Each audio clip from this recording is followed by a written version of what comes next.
Previously on the 413rd.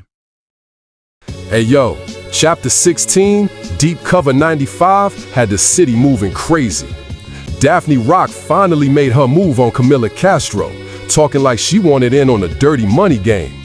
Camilla brought that back to Billy and the Lost Boys, and they saw Daphne as a way to get close to Maurice before he could dig too deep into Tashawn's death. Meanwhile, Maurice and Randy caught their first real clue in the double homicide. Pictures of Jalen and Selena found on the bodies. That means the Romanov twins weren't just victims, they were hunters. Larry Dukes got humbled by Kane after letting his anger over Jalen cloud his judgment, and Kane reminded him the real mission was money, not emotion. Then, President Clinton touched down in Springfield, rolled through the city, and spoke at Symphony Hall while Shantae Douglas gave a powerful speech for Asia and every family broken by violence. But the real shock came at the Water Shops factory. Daphne passed Billy's test in the darkest way possible, proving she was willing to go deep undercover by any means necessary. Now Tony T gotta ask, is Daphne still working the case? Or did she just become the case? Peace, Springfield.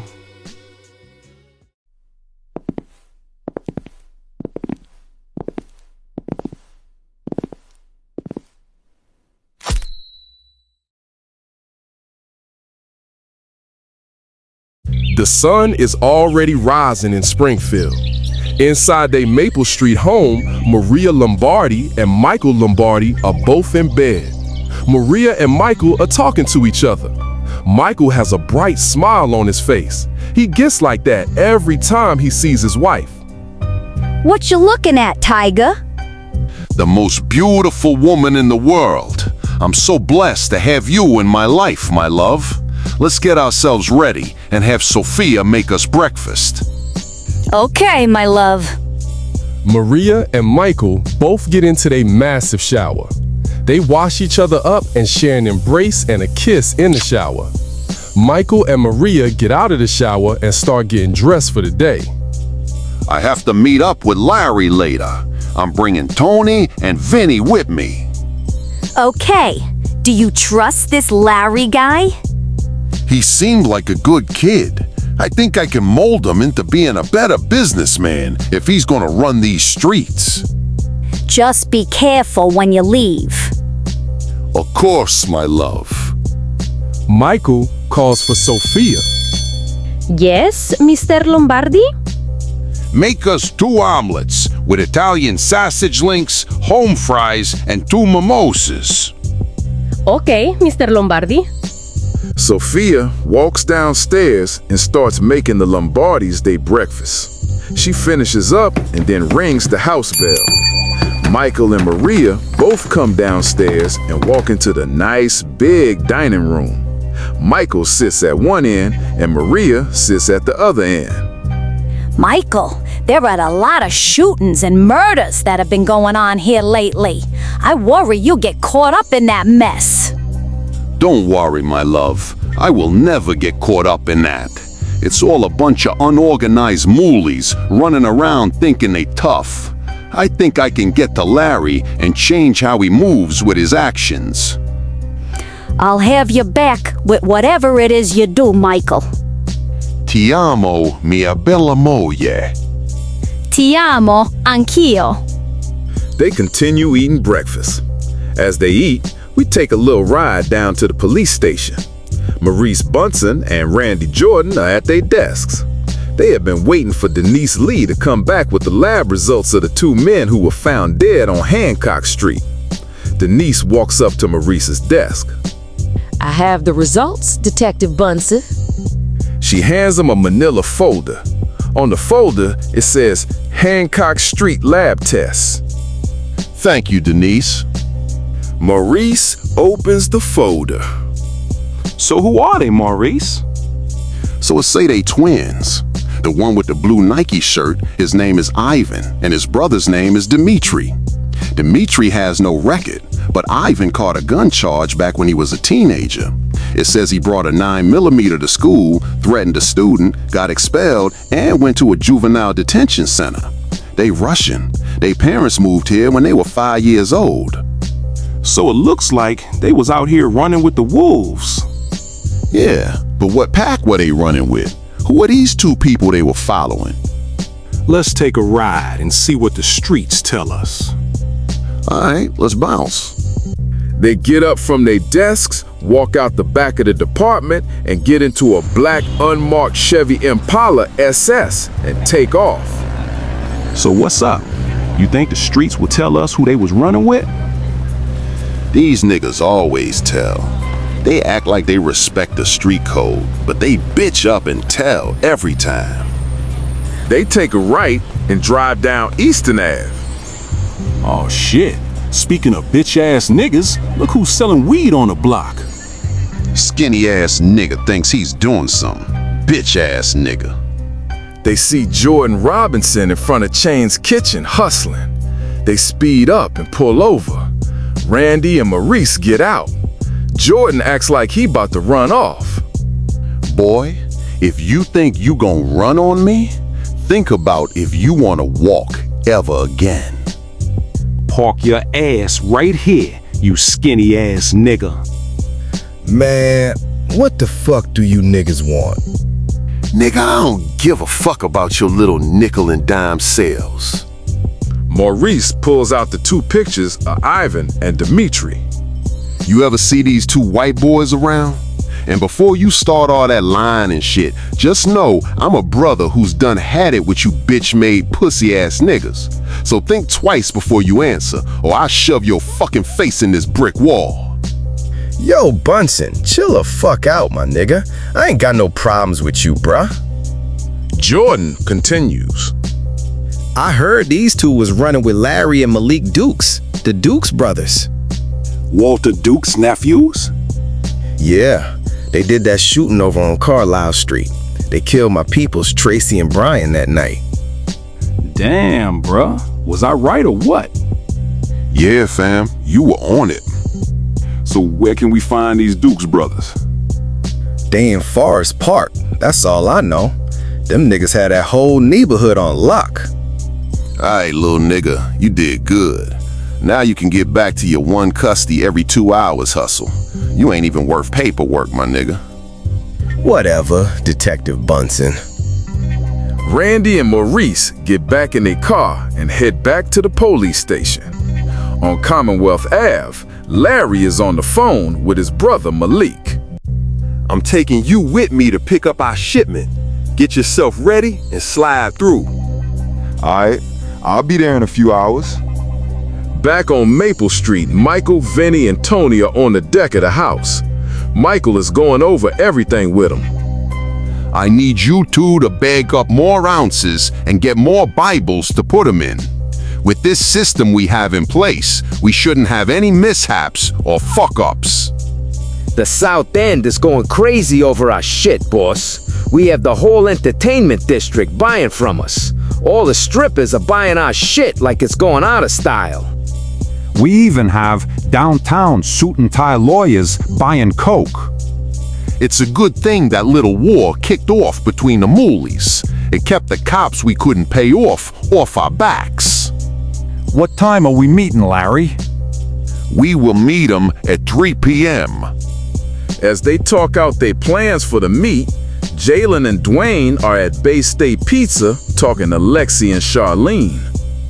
Aight, we got the money to put up to get the bigger package from Vanity. Jalen and I will meet with Vanity tomorrow and make it happen. And then we will roll out and celebrate at Center Stage. Sounds like a plan to me, Lex. Let's get this money. What about the Dukes brothers?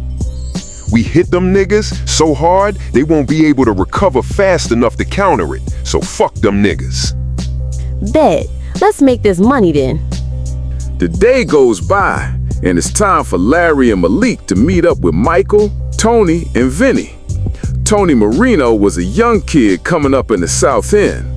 Tony's dad and Michael knew each other from their days back in Italy, so when Tony's dad passed away from a heart attack, Michael made sure Tony was taken care of. Tony started running errands for Michael when he was 13 years old. Vinny is Michael's cousin on his mom's side. Vinny is a menace and will kill you without hesitation. Vinny grew up in the streets of Chicago, so he was born tough with that grit and grime. Vinny became close to Michael once Michael was made. Now, Michael has them working for him. Michael, Vinny, and Tony all get in Michael's town car and drive to Agawam, where Lombardi's Pizza is located.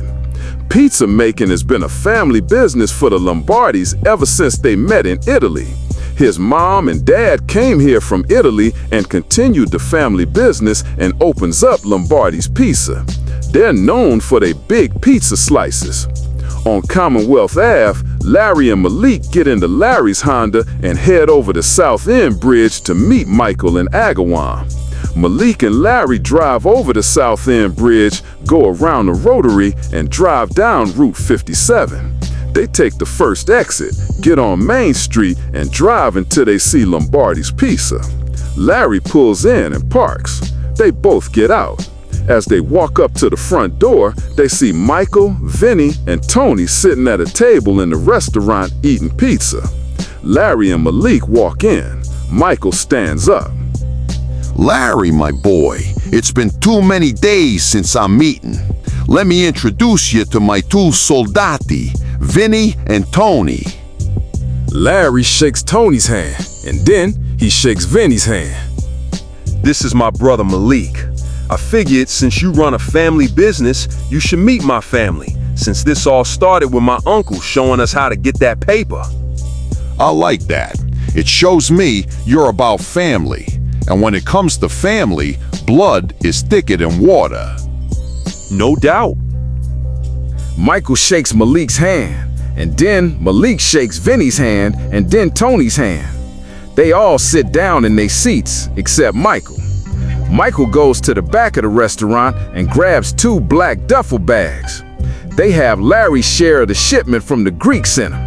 He walks back with both bags in his hands and places them on the table.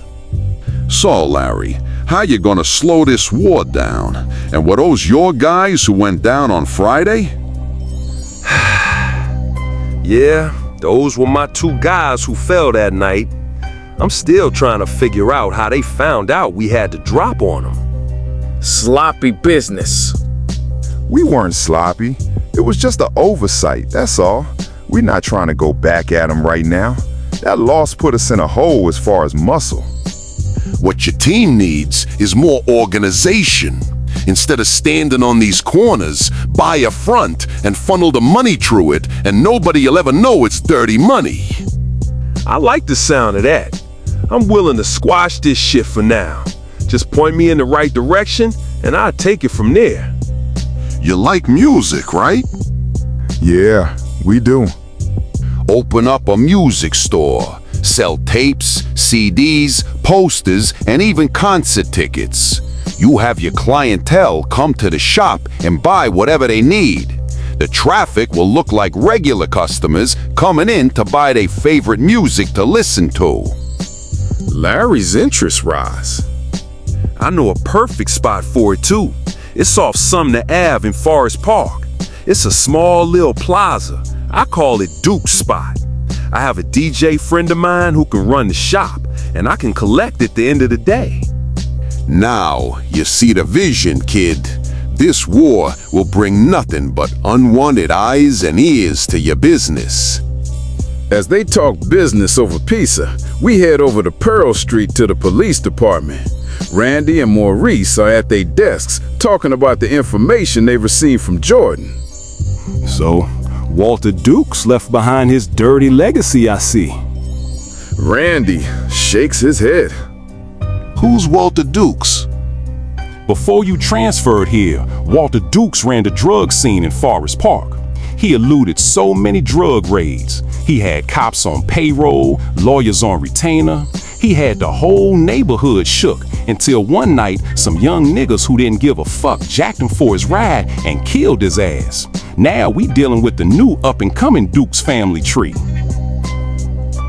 I'ma run their names and see if we get anything from that. He runs Malik's and Larry's names through the system and comes back with a hit on Larry's name. Larry got caught with an ounce of weed and spent 6 months in jail back in 1993. Bingo, we got something, partner. Looks like his last known address is 54 Commonwealth Ave. Let's take a ride, my nigga. Maurice and Randy lead a police department and head over to Forest Park so they can have a little talk with Larry. The dungeon. Daphne passed the Lost Boys test by killing White Chris. They now talking about what their next move is with Larry and how they gonna slow down Maurice in his investigation into Tyshawn's alleged suicide. Rika told me the other day that Maurice is on the hunt to try and see if there was any foul play with Tyshawn's suicide. We can't have him looking into that. The fuck is that man's problem? Why can't he let that shit go? Maurice is all about doing the right thing under the badge. He's not from here, so he moves different from the rest of us. What if we hurt him so he has to miss work? We won't kill him, we'll just hurt him so it slows down his investigation. Daphne is listening in while Frankie talks about his idea of hurting Maurice. She's not down with hurting another cop, but she can't blow her cover either. Hurting Maurice will only give the investigation over to Randy. So then we hurt him too. And create a pattern that anybody with half a brain can follow? Billy, is this the team you've been leading? The fuck type of thinking is going on here? Do you have a better fucking idea then? Yeah, I do, white boy. I had someone that works in Ludlow, and I could have him occasionally lose Tyshawn's file in the pile of thousands of other cases. He won't be able to do an investigation if it ain't there to investigate. Damn, she just shut this shit the fuck down. Yeah, I did. We gotta start thinking more tactical in this motherfucker. No half-stepping, only real steppers. You feel me? Like I said before, you're about to be my secret weapon, because holy fucking shit, you have ice in your veins. Set that in motion, Daphne, so we can get a head start. Say no more. 54 Commonwealth Ave. It's late evening, and Maurice and Randy pull up to Larry's house. It's dark. There's no sign of anybody inside. Looks like this bitch-ass nigga ain't home, Randy. Shit, I'm a patient-ass nigga, Maurice. He gotta come home sometime, and when he does, we'll move in and ask some questions. All right, let's sit and wait. Lombardi's Pizza. Michael, Vinny, Tony, Malik, and Larry are still inside talking. Larry, if you get into any trouble, call me, and I'll send these two to handle the job for you. There's no need for you to do anything. Michael, I'm a soldier before anything. If I have to get my hands dirty, I will. I have no choice but to respect that. When you set up your store, we will act as your security to make sure all cash drops go smoothly. Damn, never thought the Dukes brothers would be doing business with the Italians. Kid, as long as you don't fuck up, you won't have no problems. You don't want us showing up at your door. Everything is set in stone on what we're going to do and how it's going to get done. We will connect for the next shipment.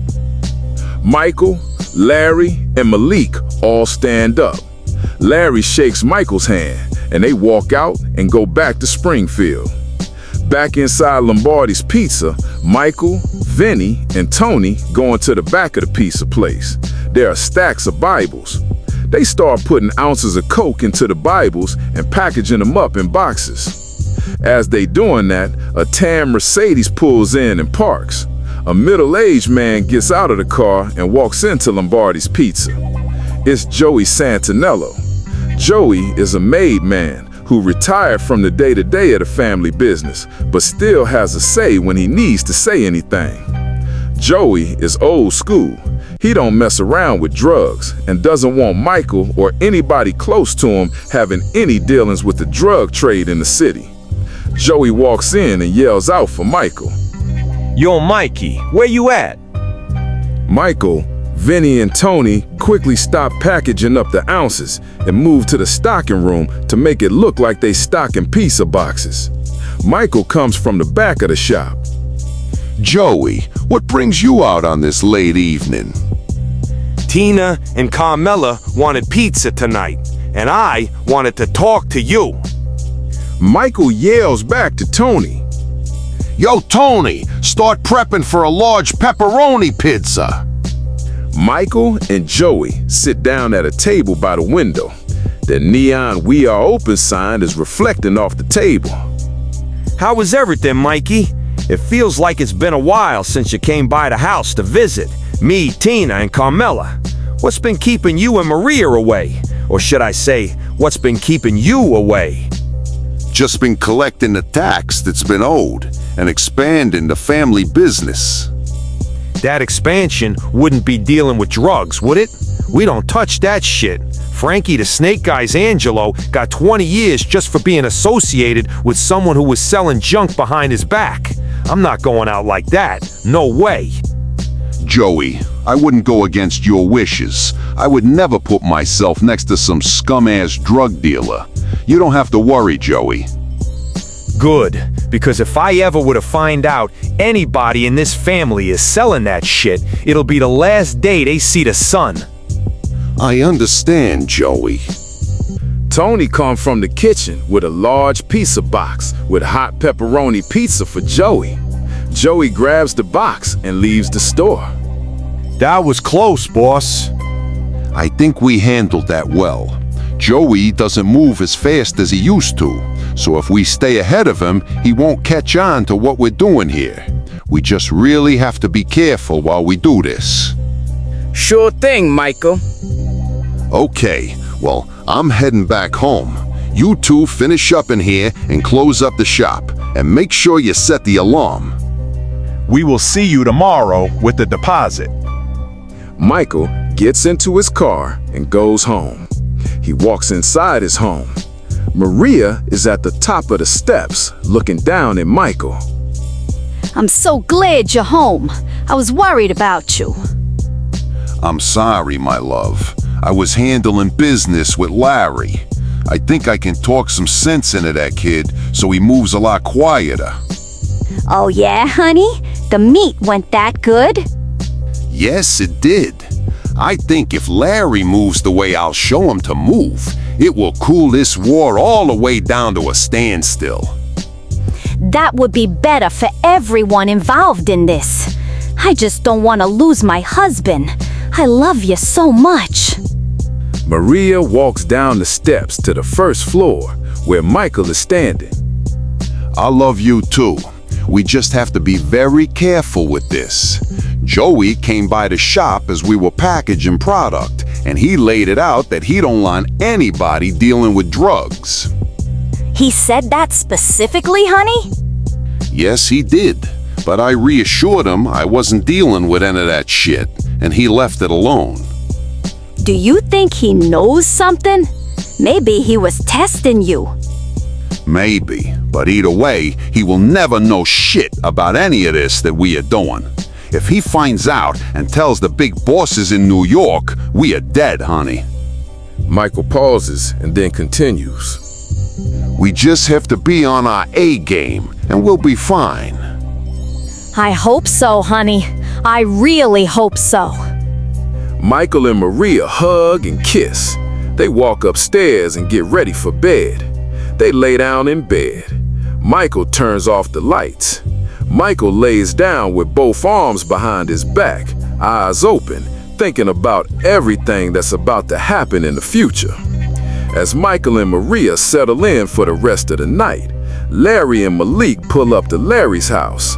Maurice and Randy are still waiting outside for Larry to pull up. Yo, Randy, these two bitches just pulled up. Good. Let's get out and introduce ourselves. Maurice and Randy get out of their cruiser and walk up to Larry and Malik. What up, Larry? Who the fuck are you, my nigga? I'm Detective Bunsen, and this is my partner, Detective Jordan. Is there anything we can do for you two? The street's been talking. and your names keep coming up. So let me ask you a question. Who are these two, and how do you know them? Maurice hands over pictures of Ivan and Dimitri to Larry and Malik. Am I supposed to know who these two white boys are or something? The fuck you showing me pictures of these Vanilla Ice looking niggas for? So you saying you don't know them? Larry, they weren't working for you? Funny, because the streets said they worked for you. We found them the other night. There wasn't much left to their faces, but they were there, all laid out. We also found these two pictures of these two in their pockets. Them two was being hunted by them two white boys and ended up getting clipped themselves. Check this out. Fuck you, your interrogation, and the police department. If you don't have a charge, I'm about to step off. Maurice puts his hand on Larry's chest.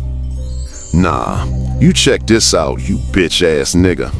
I now know what you look like and where you live. Move wrong, breathe wrong, nigga. If you laugh different, I'ma put you in the darkest cell I can find. We know there's been a war going on, and if we find out you two shitbirds had anything to do with the two homicides on Carlisle Street, I'll make sure you get the max time a judge can throw at you. Man, shut the fuck up. The fuck you two think you are? Eddie Torres and JC? This ain't an episode of New York Undercover, my nigga. Stop trying to be so tough. You don't have a charge, you don't have any evidence, and the icing on the cake is you have not one witness linking us to these white boys. So do me a favor, step the fuck off and come back when you really have something and not some hearsay the street said bullshit. Yo, Randy, let's be out. We gotta see who we chasing. We'll see these bitch niggas again. Randy and Maurice walk over to their cruiser, get in, and drive off into the night. Damn, these niggas were too close. How the fuck do they know these niggas ran with us? Somebody talked, my nigga. Yeah, but who, fam? Let's put it in the air. If someone brings us who snitched, we will get them $5 grand. Aight, bet. Put that out there. Malik puts the message out there. The streets are talking, and when the streets talk, a lot of truths get put in the light that were once in the dark. Maurice and Randy have finally stepped to Larry and Malik, seeing who they are dealing with. Will Michael have enough time to mold Larry into a better businessman? Or will the streets consume Larry and drag him back down into this war in the streets? End of chapter 17. Alright, my niggas, let's lock in. Springfield? Yeah, it ain't just hot no more, it's controlled. Different crews moving like chess pieces, not checkers, and somebody's definitely thinking 5 moves ahead. Chapter 17, Goodfellas, this one right here, it's all about power, loyalty, and who really got the city in a chokehold. You got the Italian side tightening up, moving quiet but calculated, real old school energy. Meanwhile, the streets, they watching, they learning, and some of them, they plotting to take what ain't theirs. Conversations get real, rooms get quieter, and the tension, yeah, you can feel it in the air. Ain't nobody moving reckless, not yet, but you already know what that mean. Storm coming. And let's be real for a second. Everybody smiling, shaking hands, playing their role, but not everybody loyal. Somebody gonna fold. Somebody gonna switch sides, and when that happen, it's gonna shake everything. So if you think this chapter was just talk, nah, this was setup, this was positioning, this was war getting organized. Stay sharp, because the next move, yeah, that's the one that changed everything.